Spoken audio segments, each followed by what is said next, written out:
Hello friends, आज मैं आपको सिंघोल क्या है, इसके बारे में पीएम मोदी जी ने कैसे पता किया और इसकी स्थापना क्यों करवाई के बारे में जानकारी दूंगी। वीडियो को अंत तक ज़रूर देखिएगा। सिंघोल सदर्न इंडिया से जुड़ा हुआ है और सदर्न इंडिया मीन्स है दक्षिण भारत, जिसमें एक विशेष डायनेस्टी थी, चोल डायनेस्टी। उसमें जब भी किसी राजा का राज तिलक होता था तब उन्हें सिंघोल दिया जाता था। सिंघोल को अधिकार के तौर पर दिया जाता था। एक राजा जब अपना राज्य किसी दूसरे राजा को, अपने पुत्र को या अपने किसी संबंधी को देता था तो वो उसे सिंघोल देता था।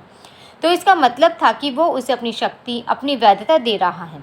जब भारत आज़ाद हो रहा था तब ब्रिटिश वायसराय ने प्रधानमंत्री जवाहरलाल नेहरू जी से पूछा कि जब वे उन्हें ब्रिटिश सत्ता देंगे तो कोई समारोह किया जाएगा। तब जवाहरलाल नेहरू जी ने सी राजगोपालाचार्य जी से सलाह की। उन्होंने जवाहरलाल नेहरू जी को यह बताया कि चोल साम्राज्य में सत्ता का ट्रांसफ़र होता था तब वहाँ का राजा दूसरे राजा को सिंघोल देता था।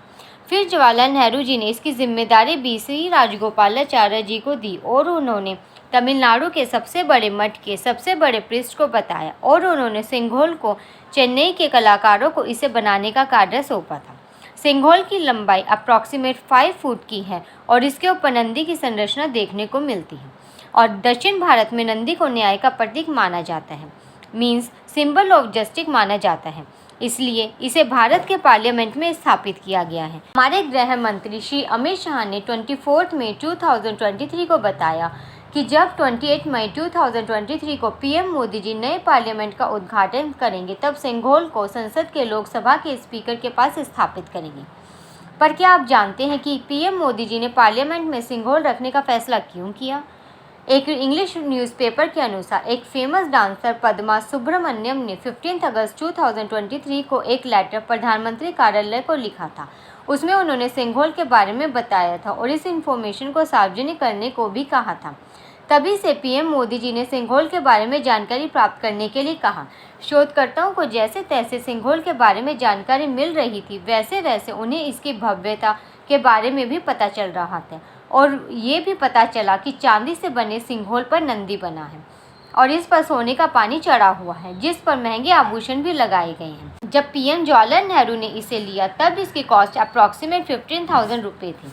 इस तरह से शिलोंग इंडिया की आज़ादी का प्रतीक बना और इस सत्ता के ट्रांसफ़र का भी प्रतीक बना था। अब नया पार्लियामेंट बनकर तैयार है और गवर्नमेंट को इसके बारे में भी पता है, इसलिए शिलोंग की स्थापना के लिए पार्लियामेंट से पवित्र उपयुक्त प्लेस हो ही नहीं सकता। इसलिए 28 मई 2023 को जब न्यू पार्लियामेंट को देश को समर्पित किया, उस दिन पीएम मोदी ने शिलोंग की स्थापना की और इसे लोकसभा स्पीकर के पास स्थापित किया। शिलोंग लेने से पहले 27 मई को पीएम मोदी जी ने चेन्नई के संतों से आशीर्वाद लिया और फिर 28 मई को शिलोंग को दंडवत प्रणाम कर पूरे मंत्रों और विधि पूर्वक स्थापित किया। जय हिंद, जय भारत।